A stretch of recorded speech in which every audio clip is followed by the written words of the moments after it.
Isang mabilis at matinding operasyon ang isinagawa ng mga puwersa ng Maguindanao del Norte Police kung saan nasamsam ang mga iligal na armas at hinihinalang shabu at isang high-value target ang napatay matapos itong manlaban sa isinagawang pag-aresto.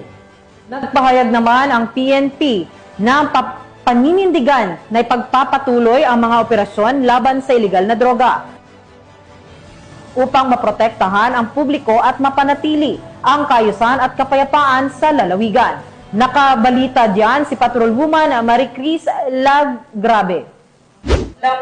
Mga iligal na armas at shabu sa isinagawang search warrant ng mga tauhan ng Dato Odin Sinsuat Municipal Police Station na nauwi sa isang madugong engkwentro na nagresulta sa pagkakasawi ng isang high-value target sa Sitio Luma, Barangay Semba, Dato Odin Sinsuat, Maguindanao del Norte, pasado alas 4 ng madaling araw nito lamang Miyerkules, ika-15 ng Oktubre taong kasalukuyan. Kinilala ni Police Lieutenant Colonel Ismail Madin, Chief of Police ng Dato Odin Sinsuat MPS ang nasawing suspect na si alias Trega, habang arestado ang anak nito na si alias Baribari at naitalang sugatan ang dalawang kasapi ng Philippine Marines. Nagkaroon ng malakas ng pasabog ng aktong isinasagawa ang naturang operasyon matapos matunugan ng mga suspect ang mga operatibang papalapit sa drug den na pinagtataguan.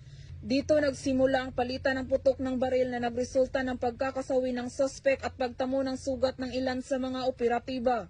Na-recover sa naturang lugar ang mga light weapon firearms, small firearms, illegal na droga at iba pang drug paraphernalia. Nabatid na ang mga suspect ay responsable sa iba't ibang aktibidad tulad ng gun for hire, pagbebenta ng illegal na droga, taga-suporta rin ng Bangsamoro Islamic Freedom Fighters at pamamaril sa mga karatig lugar.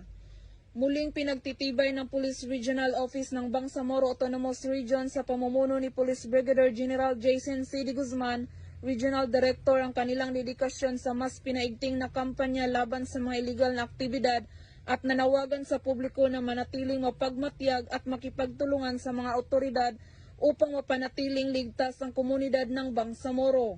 Mula rito sa Rio ng Bangsamoro, ako ang inyong PNN correspondent, Patrolwoman Maricris Algabre, alagad ng batas, tagataguyod ng balitang pulis.